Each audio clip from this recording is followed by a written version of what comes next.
Without further ado, we have another panel that is going to be spectacular. This one's got a pretty big emphasis on it. It's called How NFTs Will Change the Way Brands Interact with Consumers Forever. So, without further ado, please give a warm round of applause for Allo, Wendy, Melanie, Tommy, and Alexa.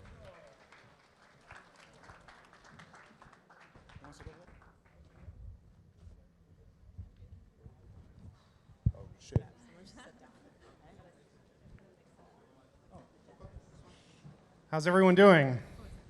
All right. Okay, so really quickly, we're talking about how brands interact with consumers. So I have we're gonna do some intros and then we'll just kick it off. So my name is Allo. I was in advertising and marketing for 20 years and won every award from Emmys to Addies and everything in between. 5 years ago, I started working on a Web 2.0 startup, a software company, and thinking I would be inundated with less time, with work, had more time to work on art and started minting stuff on Foundation and soon became Foundation's #1 selling one-on-one artist in all of 2021. Sold out a 1K PFP project in November and then worked on a project a month ago that sold out a 10K project. And now working on a Web3 brand that does exactly what we're going to be talking about today. So that's what I've been doing. Hi, everyone. Excited to be here. I'm Alexa. I am a brand strategist. My background was more in the corporate strategy and then brand management space. I worked at big enterprises like Estee Lauder, Unilever. I then left to work with more entrepreneurial brands and started my own branding studio called Atomic No. 8. We work with brands across Web 2 and Web 3, kind of trying to share best practices with both of them to see how we can kind of bridge this gap and also how we can bring more that Web 3 ethos into the Web 2 space and create opportunities for collaboration. I came to the space basically after learning about how NFTs were creating a way for consumers to actually, create and also share in the value of brands and have this kind of two-way value creation. And once I sort of learned about that, that was it. That was a game changer for me. So I'm really excited for this chat today. Okay, it's my turn. Hey everyone, I'm Tommy, and you guys are wondering why I have shoes up here, because I make shoes. I'm the founder of The Remade, if you guys can look it up. I've been making shoes for 8 years. At first, I was doing like one-of-one shoes for celebrities like Chris Brown and NBA players. And recently, I did last year's NBA championship shoes for Milwaukee Bucks. And then I just launched my NFT project in March. I launched 500 of them. And I sold out in a minute. And I'm gonna explain my project real quick. So if you hold my NFT for 90 days, you get an airdrop of an art NFT. And you can use that art NFT to go to my website to redeem for physical goods. And I think that's the whole business model. I wanna push it out. And we're gonna talk more about how the brand can interact with consumer. I'm gonna use my brand as an example. Yeah. Cool. All right, guys, so I'm Melanie Goldsmith. I'm from Parcel. And I think a huge thing that Parcel realized is that NFTs are actually a medium. They're not the be-all, end-all. Like, they enable us to grow Web3 and the broader community, and that's a very important distinction. So we are a metaverse-first platform, so we are basically trifold. And this is from like pain points that we've identified. So first, we're a virtual real estate marketplace, so we host different virtual real estate land, which is in the form of NFTs. Second, we have the Creatorverse, which is essentially a LinkedIn for metaverse creators, because we have so many creators in the field, and we have even more that are coming in and being onboarded. And essentially, they're like, okay, now what, right? How do we connect with brands? How do we connect with people that enable us to actually do our jobs and make money that, a lot of times these creators wouldn't have been making what they're making in 1 month in an entire year of doing the same job, okay? And so that's essentially like what we're up to, what we've been doing. And I guess we'll get into it a little bit more as we go on. So I'll just pass it to Wendy. Hi, everyone. My name is Wendy Schadeck. I'm probably the one with the most boring job here. I'm a venture investor. I'm a partner at North Zone Ventures. We're a global venture fund that's been investing for over 25 years in Europe and the US. We manage over $1 billion and have invested in some of the earliest tech companies building brands to change consumer experiences for the long term, such as Spotify and Fubo TV here in New York, Klarna, iZettle, and a bunch of other companies globally. But I lead our crypto investing, and so been a part of the movement since 2015. And I was told by these guys that they don't consider crypto to be actually even, a part of or inclusive of the NFT ecosystem, which is really interesting. But we invested a lot into the ecosystem of technology that builders like them are building on top of to reach consumers. And so really excited to talk a little bit about kind of what we're seeing from those companies. Yeah, so I want to kind of set the stage before we start jumping in, but it was relevant, and we were all talking backstage about this. So my co-founder for my software company wrote a book 10 years ago called Can't Buy Me Like. And the premise of that, in real quick terms, was that, back in the 1900s when brands were marketing, right, advertising, it was all about me, me, me. Hey, I'm Colgate, I'm out there, buy my toothpaste. I'm Coca-Cola, buy my, my sodas. And that switched in the 80s into the 90s and even the 2000s, and it became more relationship driven. It was more about, hey, not to use an example about shoes, right, but like Tom's. We bought Tom's because we identified with them, and we had a relationship, and we knew that once I bought a pair of Tom's would be sent to somewhere else, right, gifted. And I think 10 years ago, it made sense. I was in advertising for 20 years. It made sense to us that brands needed to create relationships with their consumers that identified with what they're wearing, what they're buying, all of this stuff. And I think fast forward to 10 years, and it's a lot different. I think brands have to do a better job of not only having a relationship, but also providing ownership and building a better and more integrated community. And you're going to hear a lot of that, especially with this panel, which is so diverse, about how a lot of our brands do operate in a 2.0 world, but we also have this avenue where we're also interacting 3.0 in very 3.0 ways. Yeah, I can just hop in real quick and say that continuing with the shift that you were just talking about, we're seeing that maybe there's even a third shift that just came about, and now brands kind of have to bend to the will of the consumer and the creator.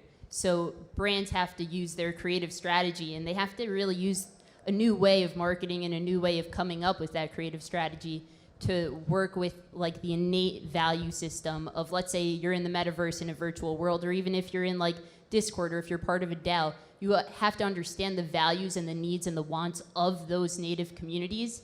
So you can call it, that's what I call them at least, if you want to succeed with them, because otherwise your Web2 brand is going to be rejected, which we've seen. I'm not going to name names of those companies, but I think if you're in this room, you probably know a few examples where they just like came in, they copy and pasted their creative strategy from previous like activations, and then they were like, oh, how come this isn't actually working with this like new group of creatives?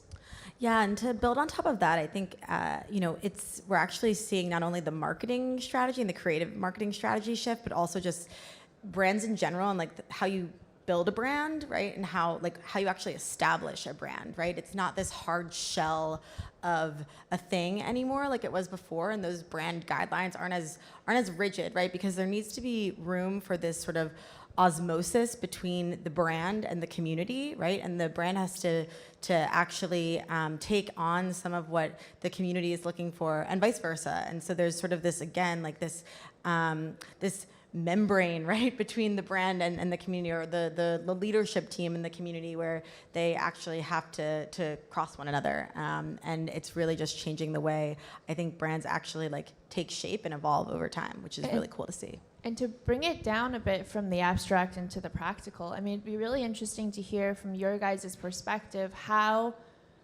brands do that in terms of tooling, because we know about social listening, we know about all of these tools of the marketing 2.0 era, but I guess NFT, we're here at a conference about that today. What are some of the more unique kind of approaches or tools or systems you've seen brands use? And maybe Tommy, you can talk about your experience. Yeah, I'm going to use my project as an example. So I have 360 holders and about like 6,000 people in my Discord.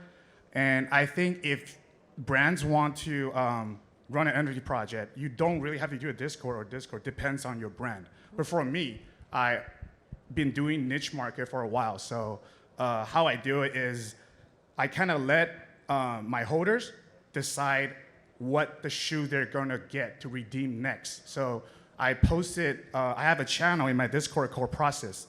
So you get to interact and you actually see how the shoes are made. So I think that's actually a new way. I've never done that before when I was doing the remade in Web 2, because before I was doing one-of-one or I was doing project with Nikes or other brands, that's like one and done. I don't have to build my Discord. I don't have to keep talking to my holders and stuff like that. So I think that's brands need to do. They gotta be ready for the community you gotta hear a lot of voices. So I think the community manager is a really like important thing when you wanna do like a project or something like that.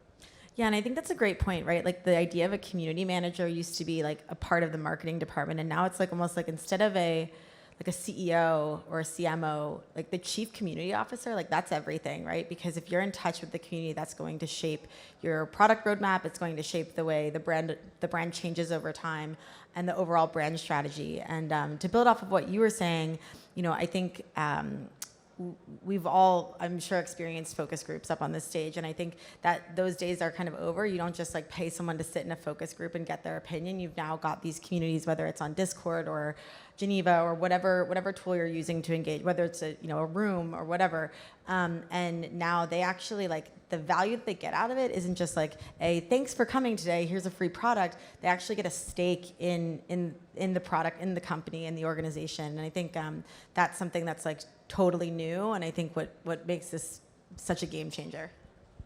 Yeah, we jokingly laughed at the title of this panel, that it's how brands interact with consumers, and really it's the opposite. It's how your consumers are going to act with your brands moving forward.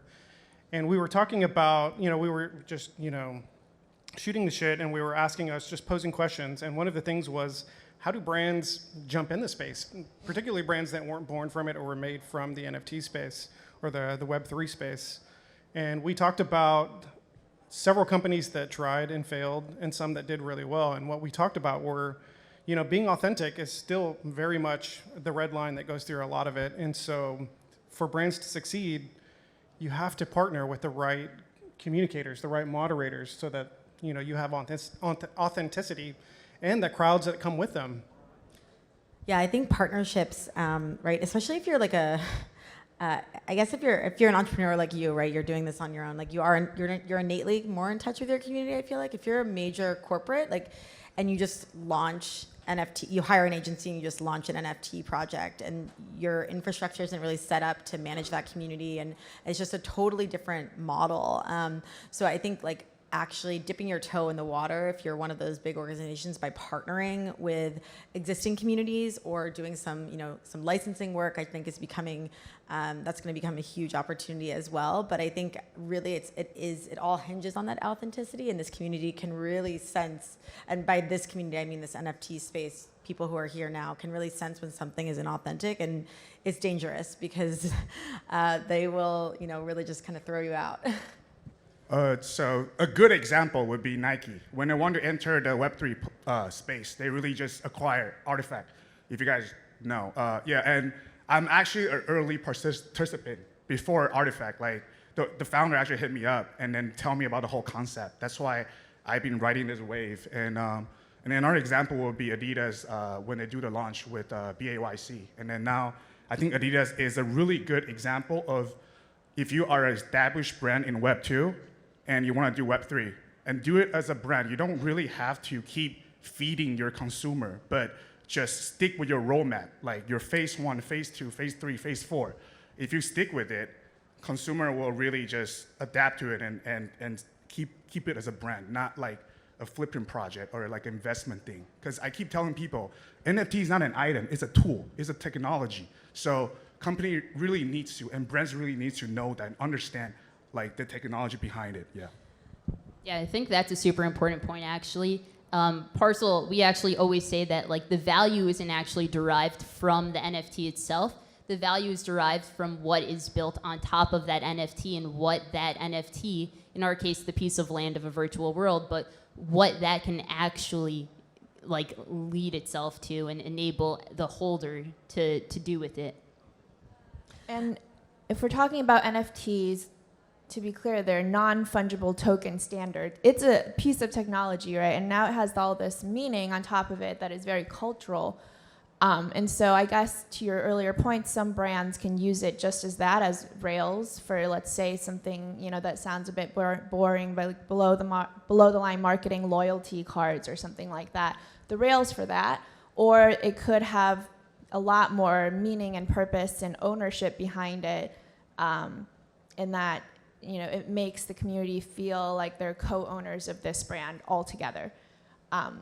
From kind of the different enactments you've seen, or maybe you're trying yourselves, what are sort of the key things to get right at the beginning, and what are some of the kind of tactical pitfalls to avoid? Yeah, just real quick, I think that the Nike made so much sense. So kind of based off what you were saying, it's when they announced that they acquired Artifact, their announcement literally said, we're acquiring a team of creators. They didn't say that we're just acquiring a company. The focus that they had on creators meant that they actually understood the community that they were going to work for. So that's like a super important point, because you have to understand that in order to be successful at all in this field. But to your point, right, you asked a question, what are some of the pitfalls? And I think some of the pitfalls are doing a lot of the same things over and over. I sat in a space, because I'm working on a fashion line right now, and they were talking about how fashion is going to change and how it's going to disrupt the norms, right? Of, there's certain cycles that you buy fashion, there's certain cycles that we buy.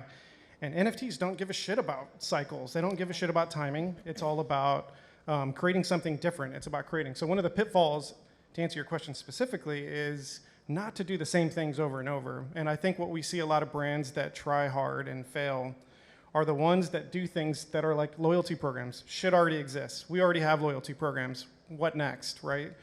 And you hit it right on the head. It's ownership. And Tommy, you said the same thing. It's not a tool. It's not an item. It's not an item. It's not a thing. It's a tool. And what you do with that tool, what's next? You have to allow the creators that are creating NFTs to continue to create, because you're absolutely right too, that it's a tool and it has to be. And so it sounds like there are kind of these building principles that you need to have, which I think is common for all of Web3, because a lot of the technology has been around probably for longer than we'd like to admit.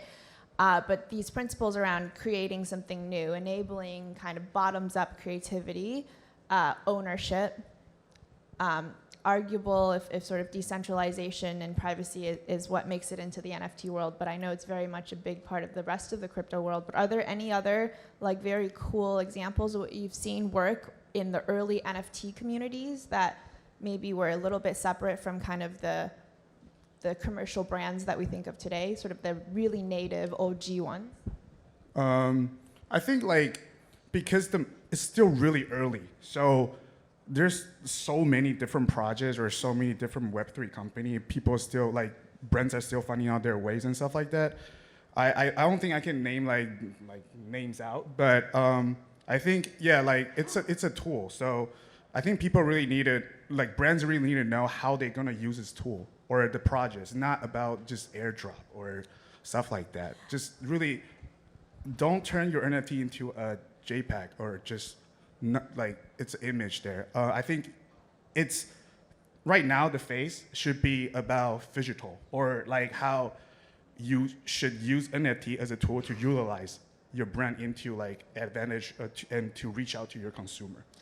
Yeah, I agree with that. And I think it's not just having for a lot of these Web 2 native companies that are then launching basically a digital version of a physical good, it's not about that. And I think we've seen a lot of that. We've seen, I'm coming from a background in beauty, and I've seen, Clinique, Estee Lauder, they're just, and literally it's just a 3D file of, an existing product, but it's not really, it's missing the point. And so I think the ones that we're seeing in the Web3 space that are like Web3 native, some cool projects that I've seen are really like harnessing the power of the community to kind of like make decisions on like the roadmap and what they release and when they release it and all of that. And two call outs, Leisure Project is a really cool Web3 native beverage company, and Blank Souls is a really cool Web3 native shoe company. It sounds a little bit similar to what you're doing, but they're building on Solana. And so I just think like it's just a different mindset, and it's not about like the product only. It's about so much more than that. And I think also that's why we're starting to see a lot of these, again, like whether it's Apes or World of Women, they're turning into media empires, right? They're not just about like the necessarily the art. They're about all these different touch points. And I think like the next Disney, the next Marvel, like that's what these mega brands are going to be.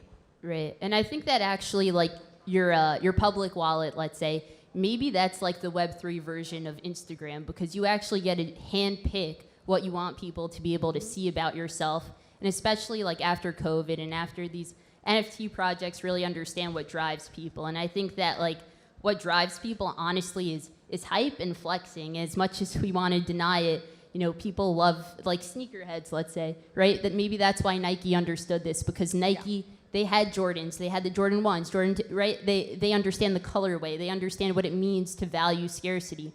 And so if you translate that to Web3, and then you translate that to public wallets, you get to literally show yourself through a wallet. And so sometimes that becomes important in being able to actually portray yourself, especially when, right, during COVID, we were decentralized and remote, and sometimes the way that you wanted to showcase yourself was like, okay, like the way that you dress, people weren't seeing that anymore. The way you do your hair, people weren't seeing that anymore. But the NFTs that you held, people were seeing, and then you saw Twitter Spaces being built around that. So maybe like the most core component here is actually like community, and then there's this like weird cultish resonance. Let's say, right, like why does a project like Goblin Town do so well? When we were talking about in their Twitter Space, the first 10 minutes is literally just like crackling and goblin noises. So there's some like X factor there, but I think that it's derived from those like core components.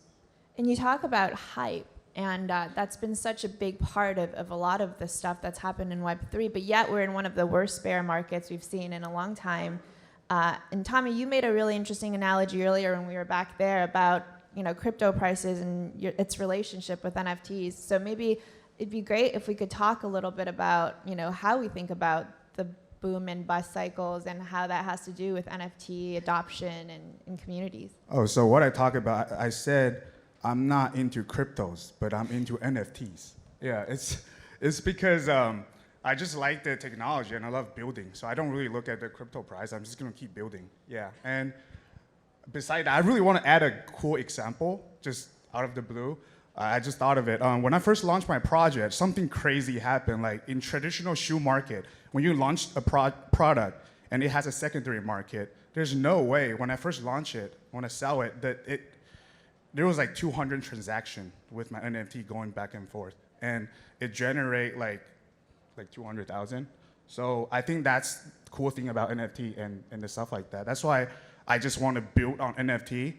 And for example, I build on Ethereum right now. But if Ethereum crash, I'm just gonna copy and then build on other chains, and it will be the same.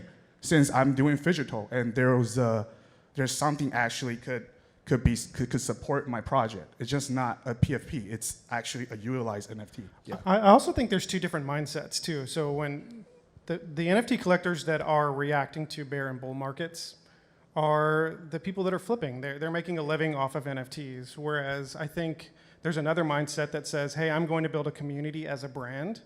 And I, like Tommy, and probably many of you in the audience, I collect NFTs because I passionately care about it. I'm an artist, and so I buy NFTs as art, and I want my wallet to say who I am when I buy things for my wallet. And I make this connection in the real world too. My wife and I buy art in our house, and I don't want my friends coming in and saying, you know what, you bought that for 2 ETH? I'll give you 2.5 for that piece on your wall. No, that's my art. It's in my home. I want to keep it. And so when I buy NFTs, I want to be a part of the artifact community. I want to be a part of this community, this brand.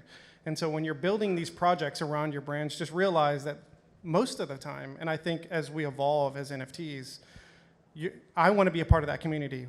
Hence the 8 noises that are made at Ape Fest. You know, like they're a community and they're a strong community and they're going to build on that. Yeah, and I think this is like, it's not just about like NFTs, right? It's like this Web3 ethos and this like sort of set of values that I think is, you don't have to even, you know, care about the crypto aspect of it, right? And or you don't even have to care about NFTs if that's not, like I'm more involved with DAOs than I am in an NFT collector. And it's because of these values and that community aspect, absolutely. And like what that represents and what that means to me and the value that I get out of it is not about holding the asset. It's about something that's much more intangible.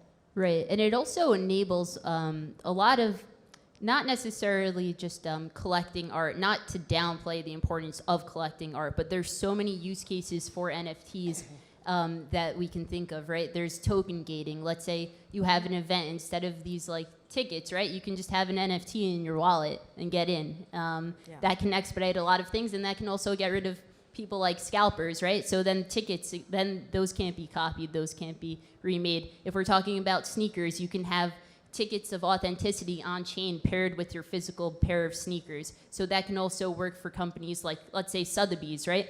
So if you want to, they're actually in the metaverse already, but something that can work for them is if you have a ticket like of authenticity made as an NFT on chain to prove that this is definitely something that is, let's say, legit.